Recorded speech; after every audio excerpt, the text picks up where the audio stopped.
ओम श्री परमात्मने नमः।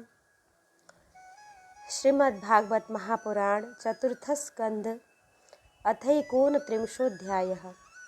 पुरंजनोपाख्यान का तात्पर्य। प्राचीन वर्हिरुवाच। प्राचीन वर्हि ने कहा, भगवंस्ते वचुस्माभिर्न सम्यगवगम्यते कवयस्तद् विजानन्ति न वयं कर्म मोहितः। भगवान, मेरी समझ में आपके वचनों का अभिप्राय पूरा नहीं आ रहा। विवेकी पुरुष ही इनका तात्पर्य समझ सकते हैं। हम कर्म मोहित जीव नहीं समझ सकते।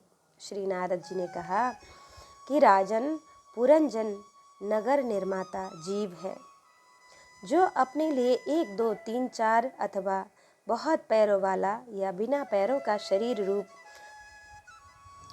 रूप पुर तैयार कर लेता है। उस जीव का सखा तो अविज्ञात नाम से कहा गया है, वह ईश्वर है, क्योंकि किसी भी प्रकार के नाम, गुण अथवा कर्मों से जीवों को उसका पता नहीं चलता। जीव ने जब सुख दुख रूप सभी प्राकृतिक विषयों को भोगने की इच्छा की, तब उसने दूसरे शरीरों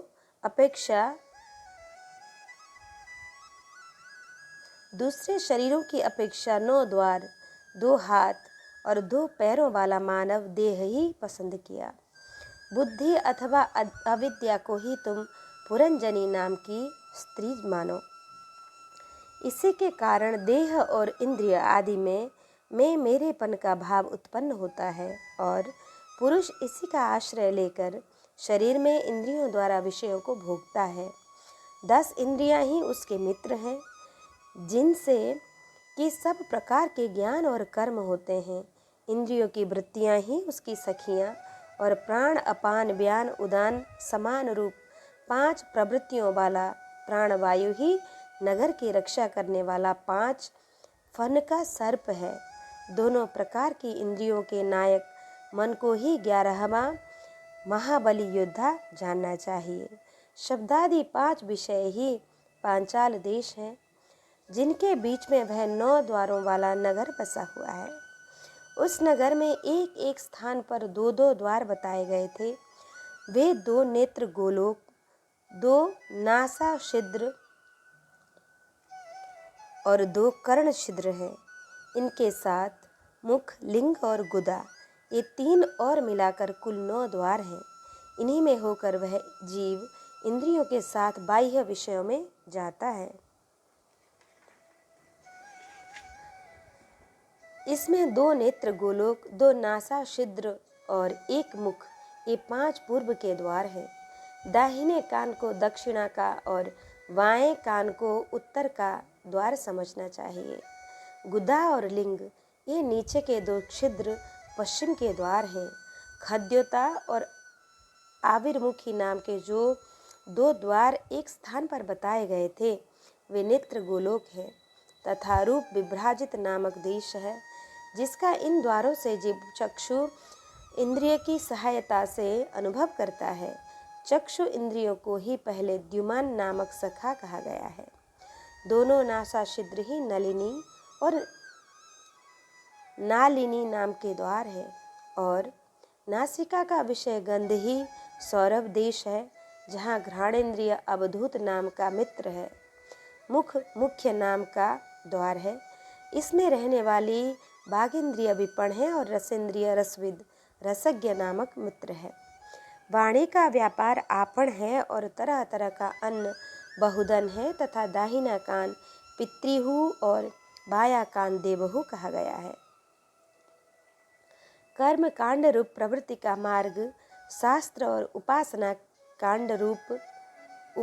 का कांड रूप निवृत्ति मार्ग का शास्त्र ही क्रमशः दक्षिण और उत्तर पांचाल देश है। इन्हें श्रवणेन्द्रिय रूप श्रुतधर की सहायता से सुनकर जीव क्रमशः पितृयान और देवयान मार्गों को जाता है। लिंग ही आसुरी नामक पश्चिमी द्वार है। स्त्री प्रसंग ग्रामक नाम देश है और लिंग में रहने वाला उपस्थेंद्रिय दुर्मद नाम का मित्र है। गुदा निरति नाम का पश्चिम द्वार है। नरक वैशसा नाम का देश है और गुदा में स्थित पायु इंद्रिय लुब्ध का नाम का मित्र है, इंद्रिय लुब्धक नाम का मित्र है। इसके सिवा 2 पुरुष अंधे बताए गए थे, उनका रहस्य सुनो। वे हाथ और पाँव हैं, इन्हीं की सहायता से जीव क्रमशः सब काम करता है और जहाँ तहाँ जाता है। हृदय अंतःपुर है, उसमें रहने वाला मन ही विसूचीन नामक प्रधान सेवक है। जीव उस मन के सत्वादि गुणों के कारण ही प्रसन्नता, हर्ष रूप विकार अथवा मोह को प्राप्त होता है। बुद्धि राजमहिषी पुरंजनी जिस जिस प्रकार स्वप्न अवस्था में विकार को प्राप्त होती है, जागृत अवस्था में इंद्रिया को विकृत करती है, उसके गुणों से लिप्त होकर आत्मा जीव भी उसी रूप में उसकी प्रवृत्तियों का अनुसरण करने को बाध्य होता है। यद्यपि वस्तुतः वह उनका निर्विकार साक्षी मात्र ही है। शरीर ही रथ है, उसमें ज्ञानेंद्रिय रूप 5 घोड़े जोते हुए हैं। देखने में संवत्सर रूप काल के समान ही उसका अप्रतिहत वेग है, वास्तव में वह गतिहीन है। पुण्य और पाप ये 2 प्रकार के कर्म ही उसके पहिए हैं। 3 गुण ध्वजा हैं, 5 प्राण डोरियां हैं, मन बागडोर है, बुद्धि सारथी है, हृदय बैठने का स्थान है, सुख दुखादि द्वंद्व जुए हैं, इंद्रियों के 5 विषय उसमें रखे हुए आयुध हैं और त्वचा 7 आदि 7 धातुएं उसके आवरण हैं। 5 कर्मेंद्रियां उसकी 5 प्रकार की गति हैं। इस रथ पर चढ़कर रथी रूप यह जीव मृग तृष्णा के समान मिथ्या विषयों की ओर दौड़ता है।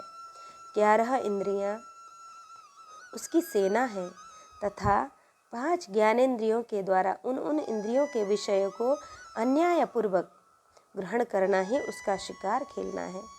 जिसके द्वारा काल का ज्ञान होता है वह संवत्सर ही चंड वेग नामक गंधर्वराज है।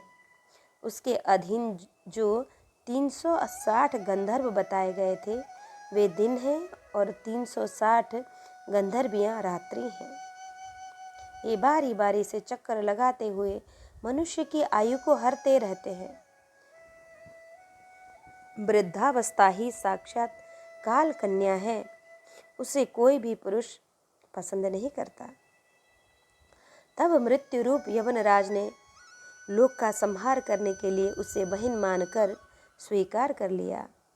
आदि मानसिक क्लेश और व्याधि रोगादिक शारीरिक कष्ट, आदि मानसिक रोग और क्लेश, व्याधि रोगादिक शारीरिक कष्ट ही उस यवनराज के पैदल चलने वाले सैनिक हैं तथा प्राणियों को पीड़ा पहुंचाकर शीघ्र ही मृत्यु के मुख में ले जाने वाला शीत और उष्ण 2 प्रकार का ज्वर ही प्रज्वर नामक उसका भाई है।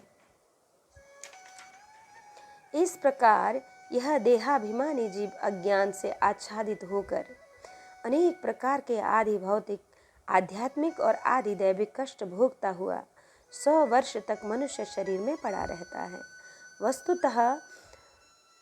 वस्तुतः तो वह निर्गुण है, किंतु प्राण, इंद्रिय और मन के धर्मों को अपने में आरोपित कर मैं मेरेपन के अभिमान से बंधकर क्षुद्र विषयों का चिंतन करता हुआ तरह तरह के कर्म करता रहता है।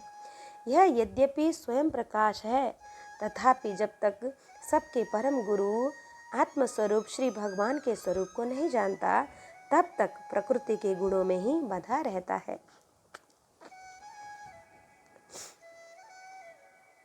उन गुणों का अभिमानी होने से वह विवश होकर सात्विक, राजस और तामस कर्म करता है तथा उन कर्मों के अनुसार भिन्न भिन्न योनियों में जन्म लेता है। वह कभी तो सात्विक कर्मों के द्वारा प्रकाश बहुल स्वर्गादि लोक को प्राप्त करता है, कभी राजसी कर्मों के द्वारा दुखमय रजोगुणी लोक में जाता है, जहाँ उसे तरह तरह के कर्मों का क्लेश उठाना पड़ता है, और कभी तमोगुणी कर्मों के द्वारा शोक बहुल तमोगुणी योनियों में जन्म लेता है। इस प्रकार अपने कर्म और गुणों के अनुसार देव योनि, मनुष्य योनि अथवा पशु पक्षी योनि में जन्म लेकर वह अज्ञानांध जीव कभी पुरुष, कभी स्त्री और कभी नपुंसक होता है। जिस प्रकार बेचारा भूख से व्याकुल कुत्ता दर दर भटकता हुआ अपने प्रारब्धानुसार कहीं डंडा खाता है और कहीं भात खाता है, उसी प्रकार यह जीव चित्त में नाना प्रकार की वासनाओं को लेकर ऊंचे नीचे मार्ग से ऊपर नीचे अथवा मध्य के लोकों में भटकता हुआ अपने कर्मानुसार सुख दुख भोगता रहता है। आदि दैविक, आदि भौतिक और आध्यात्मिक इन 3 प्रकार के दुखों में से किसी भी एक से जीव का सर्वथा छुटकारा नहीं हो सकता। यदि कभी वैसा जान पड़ता है तो वह केवल तात्कालिक निवृत्ति ही है। वह ऐसी ही है जैसे कोई सिर पर भारी बोझा ढोकर ले जाने वाला पुरुष उसे कंधे पर रख ले। इसी तरह सभी प्रतिक्रियाएं दुख निवृत्ति जाननी चाहिए। यदि किसी उपाय से मनुष्य एक प्रकार के दुख से छुट्टी पाता है तो दूसरा दुख आकर उसके सिर पर सवार हो जाता है। शुद्ध हृदय नरेंद्र, जिस प्रकार स्वप्न में होने वाले स्वप्नांतर उस स्वप्न में सर्वथा छूटने का उपाय नहीं है, उसी प्रकार कर्म फल भोग से सर्वथा छूटने का उपाय केवल कर्म नहीं हो सकता, क्योंकि कर्म और कर्म फल भोग दोनों ही अविद्यायुक्त हैं। जिस प्रकार स्वप्नावस्था में अपने मनोमय लिंग शरीर से विचरने वाले प्राणी को स्वप्न के पदार्थ न होने पर भी भासते हैं, उसी प्रकार ये दृश्य पदार्थ वस्तुतः न होने पर भी जब तक अज्ञान निद्रा नहीं टूटती बने ही रहते हैं और जीव को जन्म मरण रूप संसार से मुक्ति नहीं मिलती। अतः इनकी आत्यंतिक निवृत्ति का उपाय एकमात्र आत्मज्ञान ही है। राजन, जिस अविद्या के कारण परमार्थ स्वरूप आत्मा को यह जन्म मरण रूप अनर्थ परंपरा प्राप्त हुई है, उसकी निवृत्ति गुरु स्वरूप श्री हरि में सुदृढ़ भक्ति होने पर ही हो सकती है। भगवान वासुदेव में एकाग्रता पूर्वक संयम प्रकार से किया हुआ भक्ति भाव ज्ञान और वैराग्य का आविर्भाव कर देता है। राजर्षि, यह भक्ति भाव भगवान की कथाओं के आश्रित रहता है, इसलिए जो श्रद्धा पूर्वक उन्हें प्रतिदिन सुनता या पढ़ता है उसे बहुत शीघ्र इसकी प्राप्ति हो जाती है। राजन, जहाँ भगवत गुणों को कहने और सुनने में तत्पर विशुद्ध चित्त भक्तजन रहते हैं,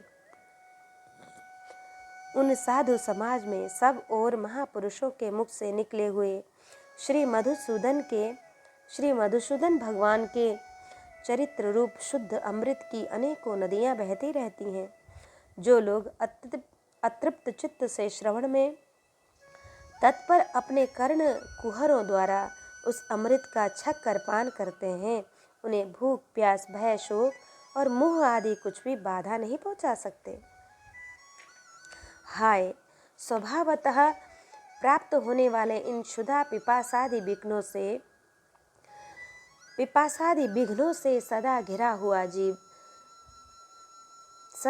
हुआ जीव समुदाय श्री हरि के कथामृत सिंधु से प्रेम नहीं करता। साक्षात प्रजापतियों के पति ब्रह्मा जी, भगवान शंकर, स्वयंभुव मनु, दक्षादि प्रजापतिगण, सनकादि नैष्ठिक ब्रह्मचारी, मरीचि, अत्रि, अंगिरा, पुलस्त्य, पुलह, क्रतु, भृगु, वशिष्ठ और मैं, ये जितने ब्रह्मवादी मुनिगण हैं, समस्त भांगमय के अधिपति होने पर भी तप उपासना और समाधि के द्वारा ढूंढ कर हार गए, फिर भी उस सर्वसाक्षी परमेश्वर को आज तक न देख सके। वेद भी अत्यंत विस्तृत हैं, उसका पार पाना हंसी खेल नहीं। अनेकों महानुभाव उनकी आलोचना करके मंत्रों में बताए हुए वज्र हस्त्वादि गुणों से युक्त इंद्रादि देवताओं के रूप में भिन्न भिन्न कर्मों के द्वारा यद्यपि उस परमात्मा का ही यजन करते हैं, तथापि उसके स्वरूप को वे भी नहीं जानते। हृदय में बार बार चिंतन किए जाने पर भगवान जिस समय जिस जीव पर कृपा करते हैं, उसी समय वह लौकिक व्यवहार एवं वैदिक कर्म मार्ग की बद्ध मूल आस्था से छुट्टी पा जाता है। बर्हिष्मन, तुम इन कर्मों के परमार्थ बुद्धि मत करो। तुम इन कर्मों में परमार्थ बुद्धि मत करो, ये सुनने में ही प्रिय जान पड़ते हैं, परमात्मा का तो स्पर्श भी नहीं करते। ये जो परमार्थवत दिख पड़ते हैं, इसमें केवल अज्ञान ही कारण है। जो मलिन मति कर्मवादी लोग वेद को कर्म परक बताते हैं, वे वास्तव में उसका मर्म नहीं जानते। इसका कारण यही है कि वे अपने स्वरूप भूत लोक आत्म तत्व को नहीं जानते, जहाँ साक्षात श्री जनार्दन भगवान विराजमान हैं। पूर्व की ओर अग्रभाग वाले कुशाओं से संपूर्ण भूमंडल को आच्छादित करके अनेकों पशुओं का वध करने से तुम बड़े कर्माभिमानी और उद्यत हो गए हो, किंतु वास्तव में तुम्हें कर्म या उपासना किसी के भी रहस्य का पता नहीं है। वास्तव में कर्म तो वही है जिसमें श्रीहरि को प्रसन्न किया जा सके, और विद्या भी वही है जिसमें भगवान में चित्त लगे। श्रीहरि संपूर्ण देहधारियों के आत्मा नियामक और स्वतंत्र कारण हैं, अतः उनके चरण तल ही मनुष्य के एकमात्र आश्रय हैं, और उन्हीं से संसार में सबका कल्याण हो सकता है। जिससे किसी को अणुमात्र भी भय नहीं होता, वही उसका प्रियतम आत्मा है। ऐसा जो पुरुष जानता है वही ज्ञानी है, और जो ज्ञानी है वही गुरु एवं साक्षात श्री हरि है। नारद जी कहते हैं, प्रश्न एवं ही संचिन्नो भवतः पुरुषर्षभ अत्र में बदतो गुह्यम निशामय सुनिश्चितम। पुरुष श्रेष्ठ, यहाँ तक जो कुछ कहा गया है उससे तुम्हारे प्रश्न का उत्तर हो गया। अब मैं एक भली भांति निश्चित किया हुआ गुप्त साधन बताता हूँ, ध्यान देकर सुनो। पुष्प वाटिका में अपनी हरिणी के साथ विहार करता हुआ एक हरिण मस्त घूम रहा है। वह दूब आदि छोटे छोटे अंकुरों को चर रहा है। उसके कान भौरों के मधुर गुंजार में लग रहे हैं। उसके सामने ही दूसरे जीवों को मारकर अपना पेट पालने वाले भेड़िए ताक लगाए खड़े हैं, और पीछे से शिकारी व्याध ने बीधने के लिए उस पर बाण छोड़ दिए हैं। परंतु हरिण इतना बेसुध है कि उसे इसका कुछ पता ही नहीं है। एक बार इस हरिण की दशा पर विचार करो। राजन, इस रूप का आशय सुनो। यह मृत प्राय हरिण तुम ही हो। यह मृत प्राय हरिण तुम ही हो। तुम अपनी दशा पर विचार करो। पुष्पों की तरह ये स्त्रियां केवल देखने में सुंदर हैं। इन स्त्रियों के रहने का घर भी पुष्प वाटिका ही है। इसमें रहकर तुम पुष्पों के मधु और गंध के समान क्षुद्र सकाम कर्मों के फल रूप जीव और ज्ञानेंद्रियों को प्रिय लगने वाले भोजन तथा स्त्री संग आदि तुच्छ भोगों को ढूंढ रहे हो। स्त्रियों से घिरे रहते हो और अपने मन को तुमने उन्हीं में फंसा रखा है। स्त्री पुत्रों का मधुर भाषण ही भौरों का वह मधुर गुंजार है। तुम्हारे कान उसी में अत्यंत आसक्त हो रहे हैं। सामने ही भेड़ियों के झुंड के समान काल के अंश दिन और रात तुम्हारी आयु को हर रहे हैं, परंतु तुम उनकी कुछ भी परवाह न कर गृहस्थी के सुखों में मस्त हो रहे हो। तुम्हारे पीछे गुपचुप लगा हुआ शिकारी काल अपने पीछे छिपे हुए बाण से तुम्हारे हृदय को दूर से ही बींध डालना चाहता है। इस प्रकार अपने को मृग की सी स्थिति में देखकर तुम अपने चित्त को हृदय के भीतर निरुद्ध करो और नदी की भांति प्रवाहित होने वाली श्रवणेंद्रिय की बाह्य वृत्ति को चित्त में स्थापित करो, अंतर्मुखी करो, जहाँ कामी पुरुषों की चर्चा होती रहती है। उस गृहस्थाश्रम को छोड़कर परमहंसों के आश्रय श्री हरि को प्रसन्न करो और क्रमशः सभी विषयों से विरत हो जाओ। राजा प्राचीन बरही ने कहा कि भगवान, आपने कृपा करके मुझे जो उपदेश दिया है उससे मैंने सुना और उस पर विशेष रूप से विचार भी किया। मुझे कर्म का उपदेश देने वाला इन आचार्यों को निश्चय ही इसका ज्ञान नहीं है। यदि ये इस विषय को जानते तो मुझे इसका उपदेश क्यों न करते। विप्रवर, मेरे उपाध्यायों ने आत्म तत्व के विषय में मेरे हृदय में जो महान संशय खड़ा कर दिया था, उसे आपने पूरी तरह से काट दिया। इस विषय में इंद्रियों की गति न होने के कारण मंत्र दृष्टा ऋषियों को भी मोह हो जाता है। वेदवादियों का कथन जगह जगह सुना जाता है कि पुरुष इस लोक में जिसके द्वारा कर्म करता है, उस स्थूल शरीर को यहीं छोड़कर परलोक में कर्मों से बने हुए दूसरे देह से उसका फल भोगता है। किंतु यह बात कैसे हो सकती है, क्योंकि उन कर्मों का कर्ता स्थूल शरीर तो यही नष्ट हो जाता है। इसके सिवा जो कर्म यहाँ किए जाते हैं, वे तो दूसरे ही क्षण में अदृश्य हो जाते हैं। वे परलोक में फल देने के लिए किस प्रकार पुनः प्रकट हो सकते हैं। तब नारद जी ने कहा कि ये नैवा रभते कर्म तेनैवा मूत्र तत्पुमान भुंक्ते ह्यव्यवधानेन लिंगेन मनसा स्वयं। राजन, स्थूल शरीर तो लिंग शरीर के अधीन है, अतः कर्मों का उत्तरदायित्व तो उसी पर है। जिस मन प्रधान लिंग शरीर की सहायता से मनुष्य कर्म करता है, वह तो मरने के बाद भी उसके साथ ही रहता है। अतः परलोक में अपरोक्ष रूप से स्वयं उसी के द्वारा उनका फल भोगता है।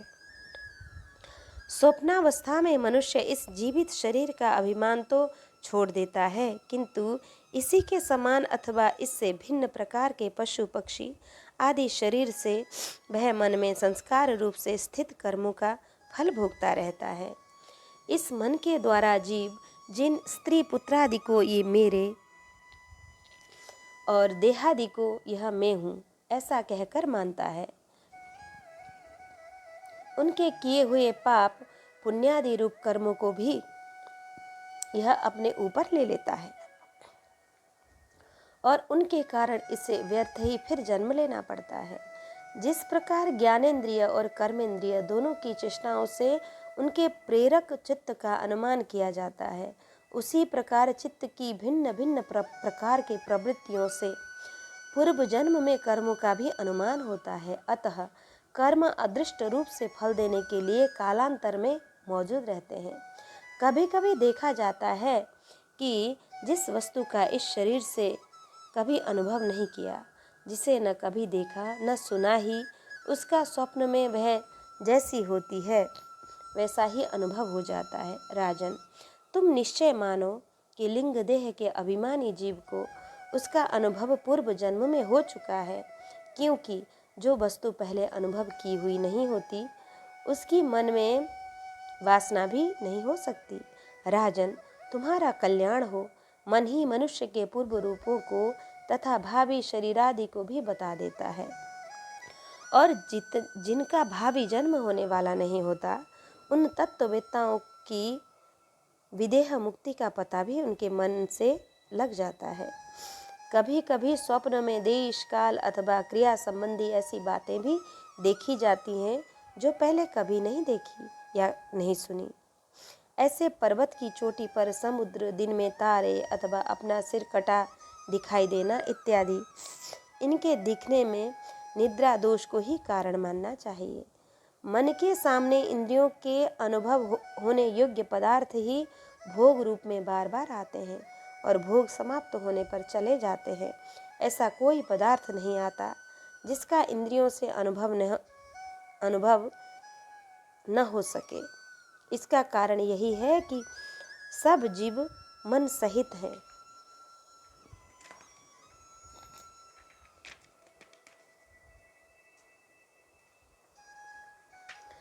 साधारणतया तो सब पदार्थों का क्रमशः ही भान होता है, किंतु यदि किसी समय भगवत चिंतन में लगा हुआ मन विशुद्ध सत्व में स्थित हो जाए तो उसमें भगवान का संसर्ग होने से एक साथ समस्त विश्व का भी भान हो सकता है।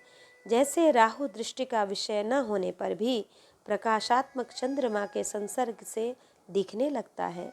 राजन, जब तक गुणों का परिणाम एवं बुद्धि, मन, इंद्रिय और शब्दादि विषयों का संघात यह अनादि लिंग देह बना हुआ है, तब तक जीव के अंदर स्थूल देह के प्रति मैं, मेरा, इस भाव का अभाव नहीं हो सकता। सुषुप्ति, मूर्छा, अत्यंत दुख तथा मृत्यु और तीव्र ज्वार के समय भी इंद्रियों की व्याकुलता के कारण मैं और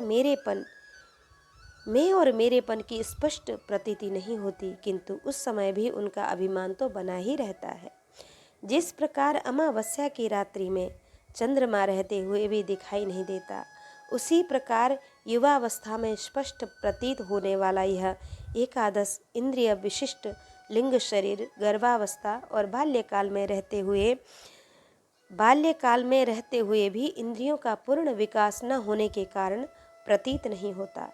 जिस प्रकार स्वप्न में किसी वस्तु का अस्तित्व न होने पर भी जागे बिना स्वप्न जनित अनर्थ की निवृत्ति नहीं होती, उसी प्रकार सांसारिक वस्तुएं यद्यपि असत हैं तो भी अविद्यावश जीव उनका चिंतन करता रहता है, इसलिए उसका जन्म मरण रूप संसार से छुटकारा नहीं हो पाता। इस प्रकार पंच तन्मात्राओं से बना हुआ तथा 16 तत्वों के रूप में विकसित यह त्रिगुणमय संघात ही लिंग शरीर है। यही चेतना शक्ति से युक्त होकर जीव कहा जाता है।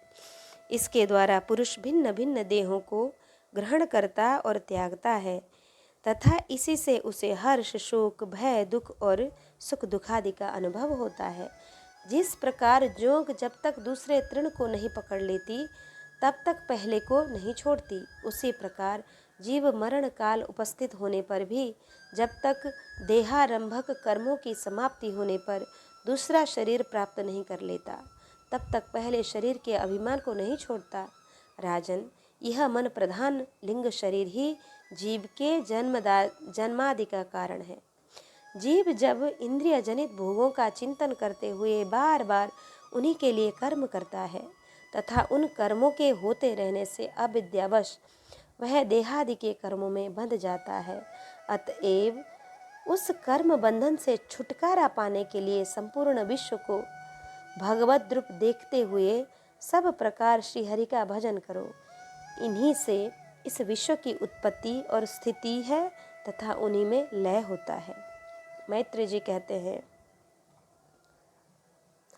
विदुर जी भक्त श्रेष्ठ श्री नारद जी ने राजा प्राचीन बरही को जीव और ईश्वर के स्वरूप का दिग् दर्शन कराया। फिर वे उनसे विदा लेकर सिद्ध लोक को चले गए।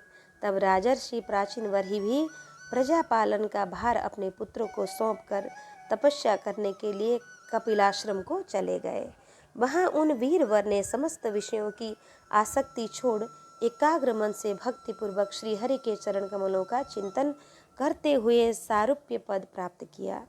निष्पाप विदुर जी, देवर्षि नारद के परोक्ष रूप से कहे हुए इस आत्मज्ञान को जो पुरुष सुनेगा या सुनाएगा, वह शीघ्र ही लिंग देह के बंधन से छूट जाएगा। देवर्षि नारद के मुख से निकला हुआ यह आत्मज्ञान भगवान मुकुंद के यश से संबंध होने के कारण त्रिलोक को पवित्र करने वाला है, अंतःकरण का शोधक तथा परमात्मा पद को प्रकाशित करने वाला है। जो पुरुष इसकी कथा सुनेगा वह समस्त बंधनों से मुक्त हो जाएगा और फिर उसे इस संसार चक्र में भटकना नहीं पड़ेगा।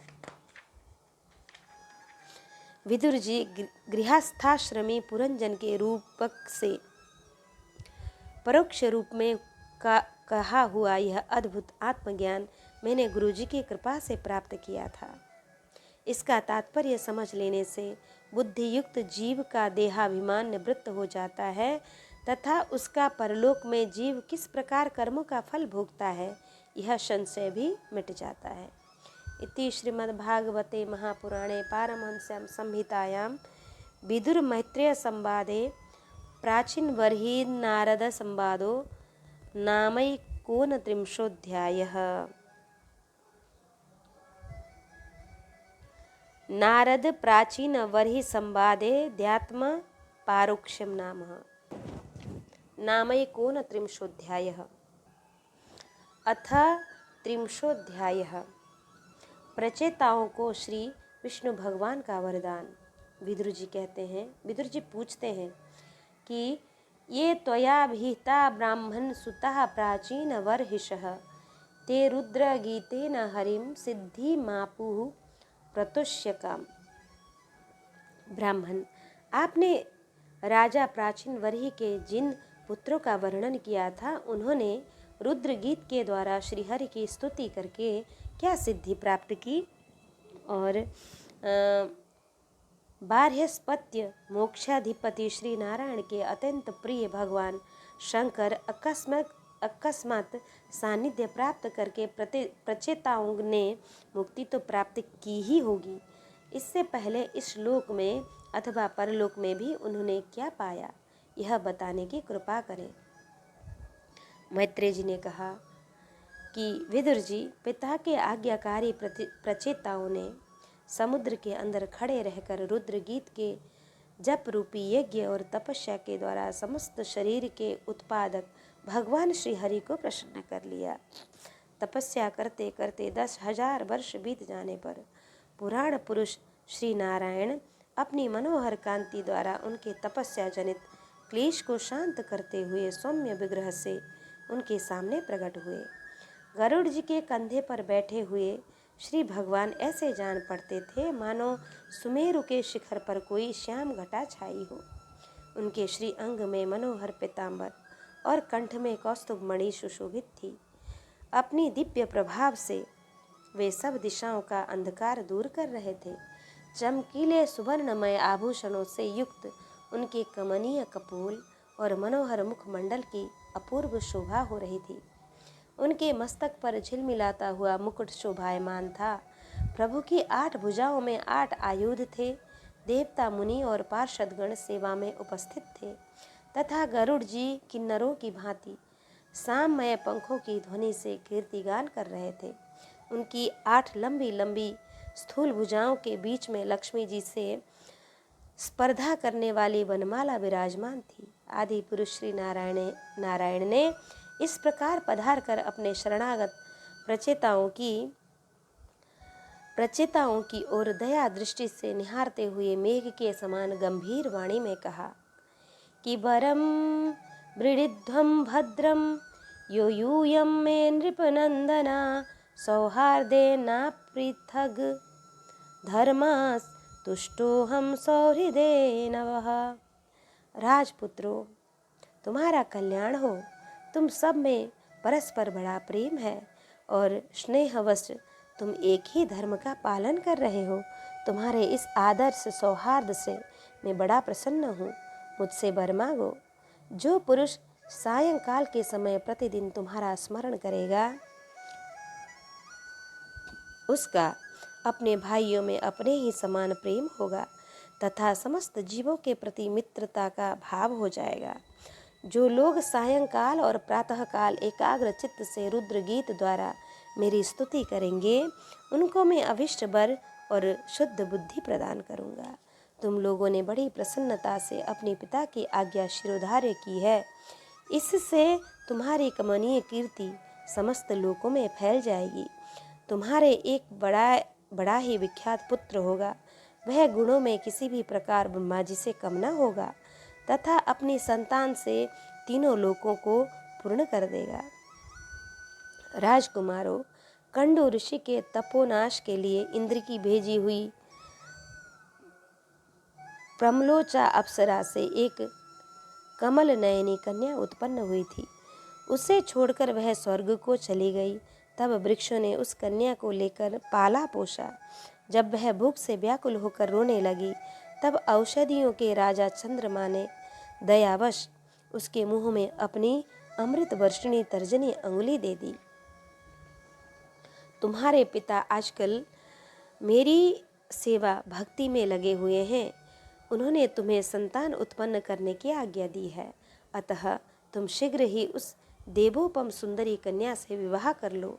तुम सब एक ही धर्म में तत्पर हो और तुम्हारा स्वभाव भी एक सा ही है, इसलिए तुम्हारे ही समान धर्म और स्वभाव वाली वह सुंदरी कन्या तुम सभी की पत्नी होगी तथा तुम सभी में उसका समान अनुराग होगा। तुम लोग मेरी कृपा से 10 लाख दिव्य वर्षों तक पूर्ण बलवान रहकर अनेकों प्रकार के पार्थिव और दिव्य भोग भोगोगे। अंत में मेरी अविचल भक्ति से हृदय का समस्त वासना रूप मल दग्ध हो जाने पर तुम इस लोक तथा परलोक के नरक तुल्य भोगों से उपरत होकर मेरे परम धाम को जाओगे।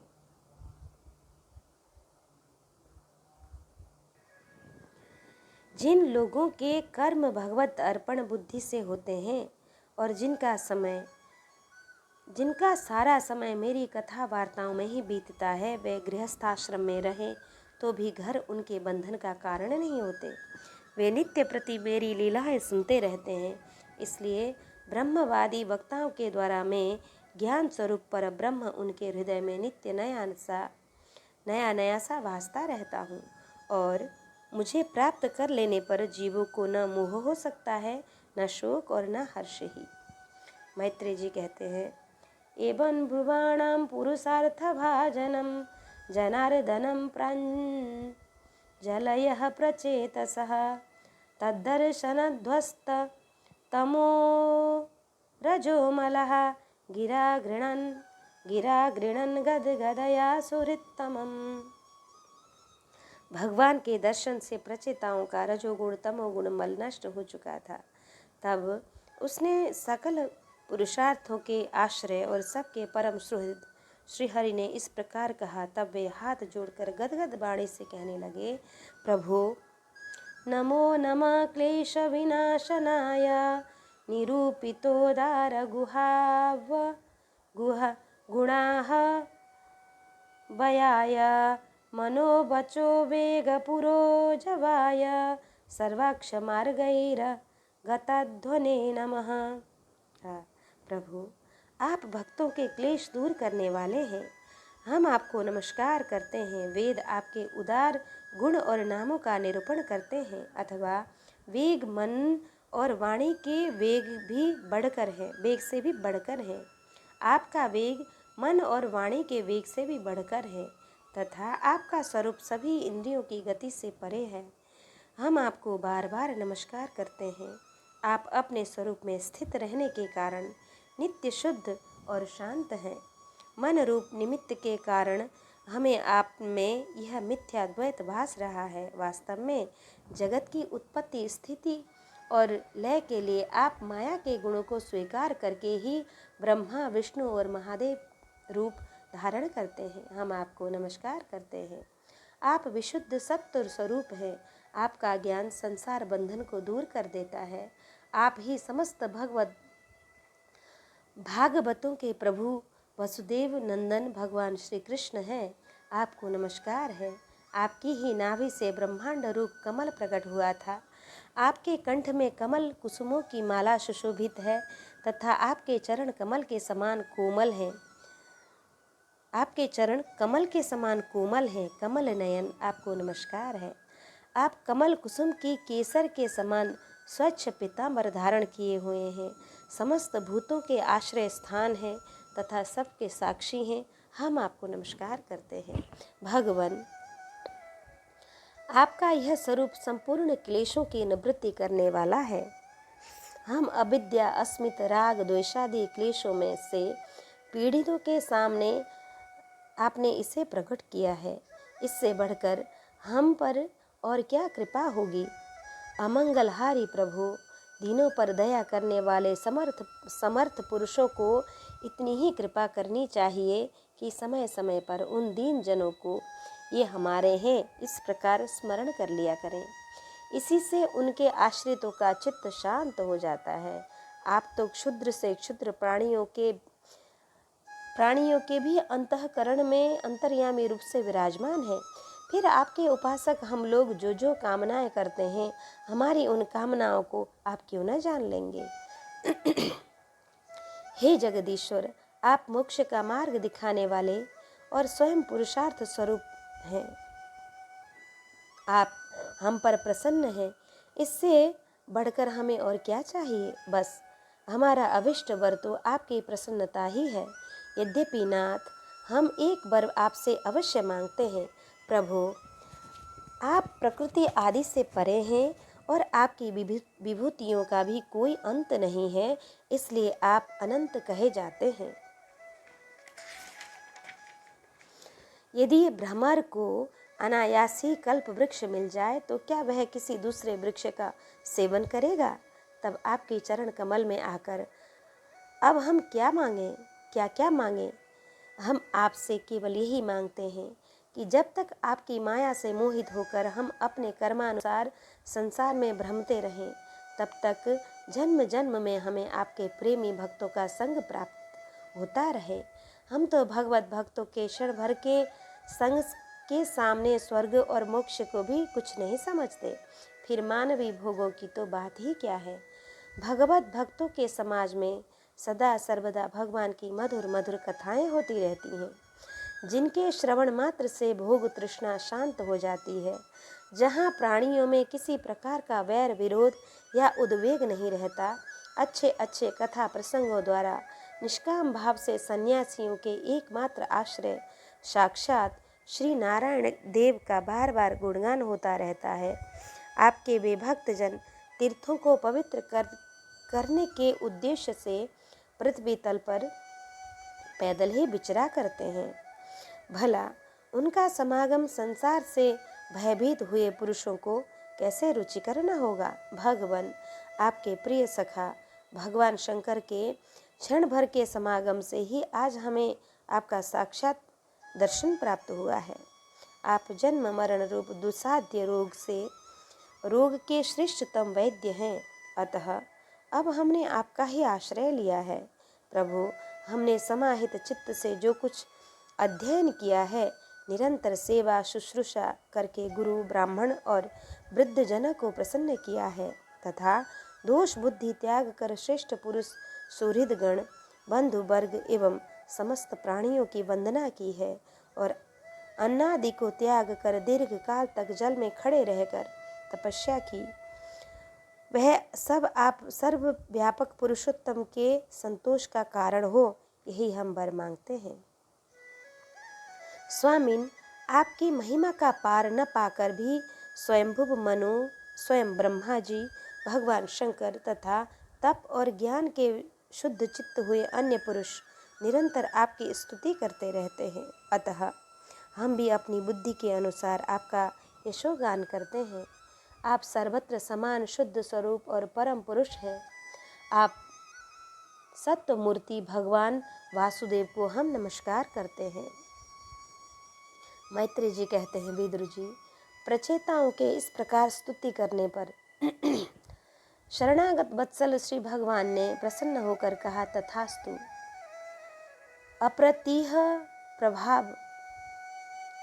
अप्रतिहत प्रभाव श्रीहरि की मधुर मूर्ति के दर्शन से अभी प्रचेताओं के नेत्र तृप्त नहीं हुए थे, इसलिए वे उन्हें जाने देना नहीं चाहते थे। तथापि वे अपने परमधाम को चले गए। इसके पश्चात प्रचेताओं ने समुद्र के जल से बाहर निकलकर देखा कि सारी पृथ्वी को ऊंचे नीचे वृक्षों ने ढक लिया है, जो मानो स्वर्ग का मार्ग रोकने के लिए ही इतने बढ़ गए हों। यह देखकर वे वृक्ष पर बड़े कुपित हुए। तब उन्होंने पृथ्वी को वृक्ष लता आदि से रहित कर देने के लिए अपने मुख से प्रचंड वायु और अग्नि को छोड़ा, जैसे कालाग्नि रुद्र प्रलय काल में छोड़ते हैं। जब ब्रह्मा जी ने देखा कि वे सारे वृक्ष को भस्म कर रहे हैं, तब वे वहां आए और प्राचीन वरही के पुत्रों को उन्होंने युक्ति पूर्वक समझाकर शांत किया। फिर जो कुछ वृक्ष वहां बचे थे, उन्होंने डर कर ब्रह्मा जी के कहने से वह कन्या लाकर प्रचेताओं को दी। फिर जो कुछ वृक्ष वहां बचे थे, उन्होंने डर कर ब्रह्मा जी के कहने से वह कन्या लाकर प्रचेताओं को दी। प्रचेताओं ने भी ब्रह्मा जी के आदेश से उस मारिशा नाम की कन्या से विवाह कर लिया। इसी के गर्भ से ब्रह्मा जी के पुत्र दक्ष ने श्री महादेव जी की अवज्ञा के कारण अपना पूर्व शरीर त्याग कर जन्म लिया। इन्हीं दक्ष ने चाक्षुष मनमंतर आने पर जब काल क्रम से पूर्व सर्ग नष्ट हो गया, भगवान की प्रेरणा से इच्छा अनुसार नवीन प्रजा उत्पन्न की। उन्होंने जन्म लेते ही अपनी कांति से समस्त तेजस्वियों का तेज छीन लिया। ये कर्म करने में बड़े दक्ष कुशल थे, इसी से इनका नाम दक्ष हुआ। इन्हें ब्रह्मा जी ने प्रजापतियों के नायक के पद पर अभिषिक्त कर सृष्टि की रक्षा के लिए नियुक्त किया और इन्होंने मरीचि आदि दूसरे प्रजापतियों को अपने अपने कार्यों में नियुक्त कर दिया। इति श्रीमद्भागवते महापुराणे पारमहंस्यां संहितायां चतुर्थस्कन्धे 30ोऽध्यायः। अथैकत्रिंशोऽध्यायः। प्रचेताओं को श्री नारद जी का उपदेश और उनका परम पद लाभ। मैत्री जी कहते हैं, तथा उत्पन्न विज्ञाना आशोधोक्ष जभाषितं स्मरन्ता आत्मजे भार्यां विसृज्य प्राव्रजन गृहात्। विदुर जी, इस 10 लाख वर्ष बीत जाने पर जब प्रचेताओं को विवेक हुआ, तब उन्हें भगवान के वाक्यों की याद आई और वे अपनी भार्या मरीषा को पुत्र के पास छोड़कर तुरंत घर से निकल पड़े। वे पश्चिम दिशा में समुद्र के तट पर, जहाँ जाजली मुनि ने सिद्धि प्राप्त की थी, जा पहुँचे और जिससे समस्त भूतों में एक ही आत्म तत्व विराजमान है ऐसा ज्ञान होता है, उस आत्म विचार रूप ब्रह्म सत्र का संकल्प करके बैठ गए। उन्होंने प्राण, मन, वाणी और दृष्टि को वश में किया तथा शरीर को निश्चेष्ट किया। स्थिर और सीधा रखते हुए आसन को जीत कर चित्त को विशुद्ध पर ब्रह्म में लीन कर दिया। ऐसी स्थिति में उन्हें देवता और असुर दोनों के ही वंदनीय श्री नारद जी ने देखा। नारद जी को आया देख प्रचेतागण खड़े हो गए और प्रणाम करके आदर सत्कार पूर्वक देश कालानुसार उनकी विधिवत पूजा की। जब नारद जी सुखपूर्वक बैठ गए, तब वे कहने लगे, स्वागतम ते सुरर्षिद्य दिष्ट्यानो दर्शनम गतः तव चंक्रमणं ब्रह्मन् भयाय यथारवे न भयाय यथारवे। देवर्षि, आपका स्वागत है। आज आप बड़े भाग्य से हमें दर्शन देने आए हैं। आज बड़े भाग्य से हमें आपके दर्शन हुए हैं। ब्राह्मण, सूर्य के समान आपका घूमना फिरना भी ज्ञान लोक से समस्त जीवों को अभय दान देने के लिए ही होता है। प्रभु, भगवान शंकर और विष्णु भगवान ने हमें जो उपदेश दिया था, उसे गृहस्थी में आसक्त रहने के कारण हम लोग प्रायः भूल गए हैं। अतः आप हमारे हृदय में उस परमार्थ तत्व का साक्षात्कार कराने वाले आध्यात्म ज्ञान को फिर प्रकाशित कर दीजिए, जिससे हम सुगमता से ही इस दुस्तर संसार सागर से पार हो जाएं। मैत्री जी कहते हैं कि भगवानमय श्री नारद जी का चित्त सर्वदा भगवान श्री कृष्ण में ही लगा रहता है। वे प्रचेताओं के इस प्रकार पूछने पर कहने लगे कि राजाओं, इस लोक में मनुष्य का वही जन्म, वही कर्म, वही आयु, वही मन और वही वाणी सफल है, जिसके द्वारा सर्वात्मा सर्वेश्वर श्री हरि का सेवन किया जाता है। जिनके द्वारा अपने स्वरूप का साक्षात्कार करने वाले श्रीहरि को प्राप्त न किया जाए, उन माता पिता की पवित्रता से, यज्ञोपवीत संस्कार से एवं यज्ञ दीक्षा से प्राप्त होने वाले उन 3 प्रकार के श्रेष्ठ जन्मों से, वेदोक्त कर्मों से, देवताओं के समान दीर्घ आयु से, शास्त्र ज्ञान से, तप से, वाणी की चतुराई से, अनेक प्रकार की बातें याद रखने की शक्ति से, तीव्र बुद्धि से, बल से, इंद्रियों की पटुता से, योग से, सांख्य आत्मानात्म विवेक से और संन्यास और वेद अध्ययन से तथा व्रत वैराग्य अन्य कल्याण साधनों से भी पुरुष का क्या लाभ है। वास्तव में समस्त कल्याणों की अवधि आत्मा ही है और आत्मज्ञान प्रदान करने वाले श्री हरि ही संपूर्ण प्राणियों की प्रिय आत्मा है। जिस प्रकार वृक्ष की जड़ सींचने से उनके तना, शाखा, उपशाखा आदि सभी का पोषण हो जाता है। और जैसे भोजन द्वारा प्राणों की तृप्ति करने से समस्त इंद्रियां पुष्ट हो जाती हैं, उसी प्रकार भगवान की पूजा ही सबकी पूजा है। जिस प्रकार वर्षा काल में जल सूर्य के ताप से उत्पन्न होता है और ग्रीष्म ऋतु में उसी के किरणों में पुनः प्रवेश कर जाता है, तथा जैसे समस्त चराचर भूत पृथ्वी से उत्पन्न होते हैं और फिर उसी में मिल जाते हैं, उसी प्रकार चेतनात्मक यह समस्त प्रपंच श्री हरि से ही उत्पन्न होता है और उन्हीं में लीन हो जाता है। वस्तुतः यह विश्वात्मा श्री भगवान का वह शास्त्र प्रसिद्ध सर्वोपारिध रहित स्वरूप ही है। जैसे सूर्य की प्रभा उससे भिन्न नहीं होती, उसी प्रकार कभी कभी गंधर्व नगर के समान स्फुरित होने वाला यह जगत भगवान से भिन्न नहीं है।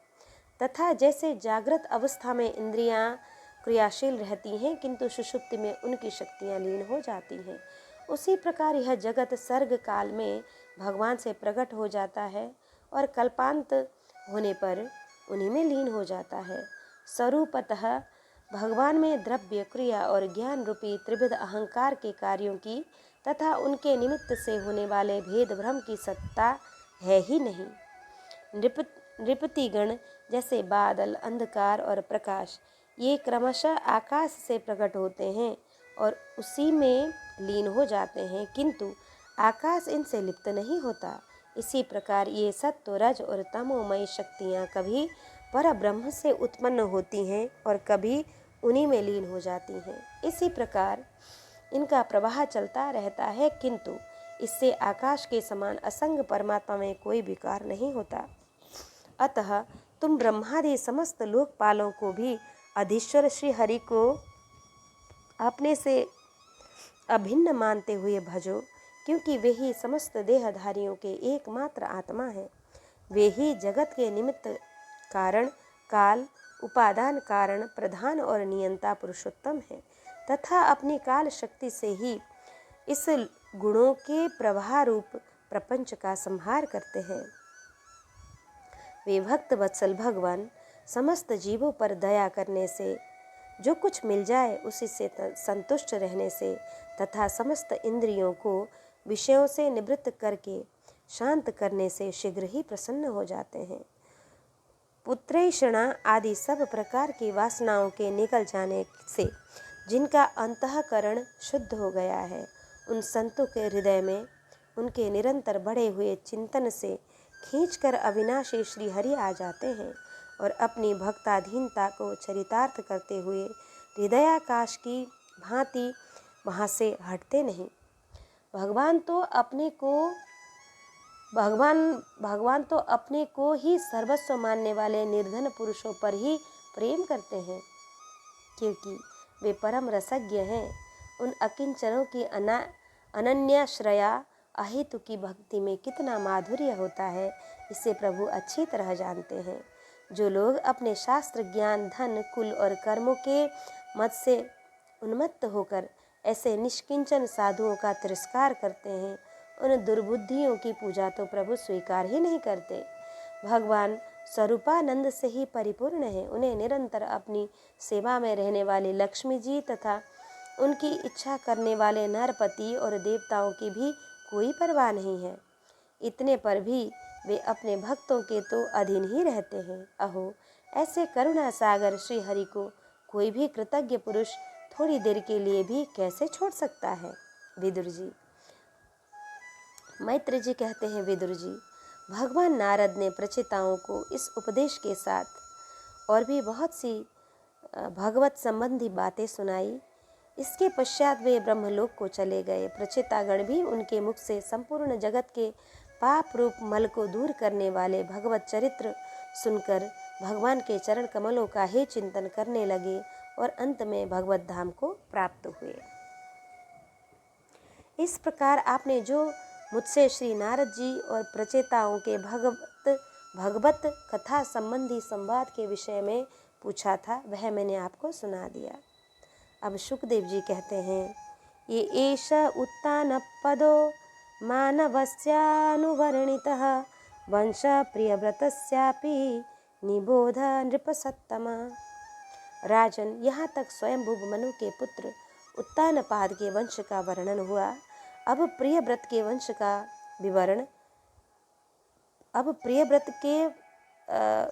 का विवरण भी सुनो। राजा प्रियव्रत ने श्री नारद जी से आत्मज्ञान का उपदेश पाकर भी राज्य भोग किया था तथा अंत में इस संपूर्ण पृथ्वी को अपने पुत्रों में बांटकर वे भगवान के परम धाम को प्राप्त हुए थे। राजन, इधर श्री मैत्रेय जी के मुख से यह भगवत गुणानुवाद युक्त पवित्र कथा सुनकर विदुर जी प्रेम मग्न हो गए।